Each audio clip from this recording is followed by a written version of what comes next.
श्री स्वामी समर्थ. नमस्कार मंडळी, मी विना तुळसकर. आज मी तुम्हाला एक अळमीची रेसिपी दाखवणार आहे. चला तर मग बघूया साहित्य. म्हणजे मशरूमची. हे बघा, हे मशरूम मी साफ करून ठेवले आहे. थोडे कोमट पाण्यात हे करून ठेवले आहेत. मी 2-3 वेळा धुतले, साफ वगैरे केले आणि ठेवून दिले आहे जसे पाण्यामध्ये. हे वाटण केलं आहे त्याच्यासाठी. खोबरं, कांदा, लसूण आणि थोडंसं आला, छोटासा तुकडा टाकला आल्याचा आणि 4-5 लसणीच्या पाकळ्या. हे सगळं भाजून ठेवलं आहे मी वाटण करण्यासाठी.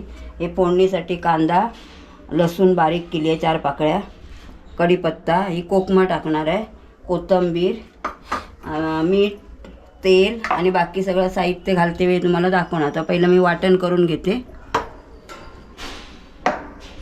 हे बघा, तेल मी तापत ठेवलं आहे. हे 2-3 चमचे घातले मी तेल. हे बघा, मोहरी घालते 1 चमचा. गॅस जरा बारीक करते, फास्ट ठेवलेला. हिंग घालते 1 चमचा. 1 चमचा घालते. जिरं 1 चमचा आणि गरम मसाला. हे सगळं घालून घेतलं. आता ढवळून घेते हे सगळं. कढीपत्ता टाकून घेते. कढीपत्ता मी असे हे करून घेते बारीक करून.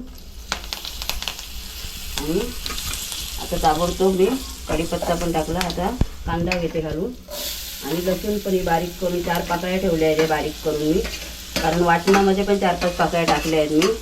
आणि आलं टाकलं आहे थोडंसं. हे वाटणामध्ये घालणार आहे सगळं. हे आता ढवळून घेते सगळं. घेते घालून. आपल्या चवीप्रमाणे आपण मीठ घालायचं. 1.5 चमचा घातला मी मीठ. लागलं तर अजून घालू शकतो आपण चव बघून. थोडीशी साखर टाकते चवीप्रमाणे. थोडीशी, जास्त नाही टाकायची, थोडी टाकायची. ते चवीसाठी घालते मी, गोडीसाठी वगैरे घालत नाही. ते पण ढवळून घेते आता. आणि आता ताबडतोब मी मसाला पण घालून घेतो. हा मालवणी मसाला आहे. आपल्याला जेवढं तिखट पाहिजे ना तेवढं आपण घालायचं. मी 3-4 चमचे घालणार आहे. छोटे आहेत ना चमचे म्हणून. 2 घातले, 3 आणि हे 4. थोडीशी हळद टाकते, थोडीशी टाकणार हळद. आणि आता ताबडतोब थोडी कोथिंबीर पण टाकते. म्हणजे कोथिंबीर थोडी भाजली का जरा चव चांगला येतो म्हणून थोडीशी टाकून दिली. नंतर ही वरून टाकणार आहे. आणि कोकम पण मी वरूनच टाकणार आहे. हे बघा, हे सगळं भाजून घेते असं. आता मी मशरूम पण टाकून घेते, म्हणजे अळमी टाकून घेते. ह्यात मी मध्यमच ठेवलं आहे. बघा पाणी कसं निघालं बघायचं, म्हणून पाण्यातच ठेवली मी. आता ढवळून घेते. 2 मिनटं झाकण मारून ठेवते. आणि नंतर थोडं एक पेला पाणी टाकायचं आणि शिजत ठेवायची 5 मिनटं. आणि नंतर वाटण करून मी वाटण घालणार, कोकमं आणि उरलेली कोथिंबीर पण घालणार. ती मी दाखवते तुम्हाला. 2 मिनटं फक्त शिजत ठेवलं आहे. बघा, आता बघा शिजली थोडीशी. आता थोडं पाणी घालते. म्हणजे आपल्याला जेवढं पाहिजे तेवढं पाणी आपण घालायचं आणि थोडा वेळ शिजत ठेवायचे, म्हणजे चांगली शिजतील ती. थोडं घालते पाणी. आपलं पाणी सुटलेलंच आहे. हे बघा, 1 पेला पण नाही, थोडंसंच घातलं, अर्धा पेला घातला. आणि आता ह्यानं शिजत ठेवते. आणि वाटण जरा घट्टच करून घालायचं, म्हणजे आपल्याला आमटी चपातीबरोबर खायचं किंवा भाताबरोबर पण खाऊ शकतो आपण. आम्ही तर भाताबरोबरच खातो. तर जरा गॅस जरा फास्ट करते, स्लो आहे एकदम, मध्यम झाली आहे बघा. ते बघा, त्याच्यामध्ये वाटण घालणार आहे. बघा, मस्त शिजले आहेत.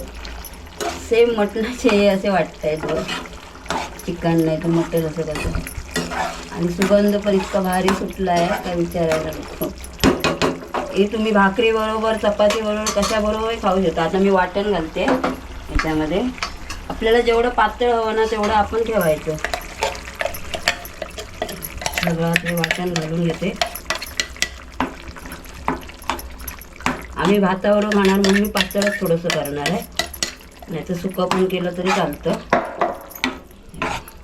हे बघा, आता हे पूर्ण झालं माझं सगळं वाटण वगैरे घालून. आता ढवळून घेते. आणि ही 2 कोकमं आहेत ती टाकते त्याच्यामध्ये. ती पण ढवळून घेते. आणि आता कोथिंबीर घालते थोडी. आहे ते. ही जर रेसिपी आवडली असेल तर लाईक करा, शेअर करा, सबस्क्राईब करा आणि कमेंट करा. आणि नक्की असे करून बघा. तुम्ही घट्ट करू शकता हे पण.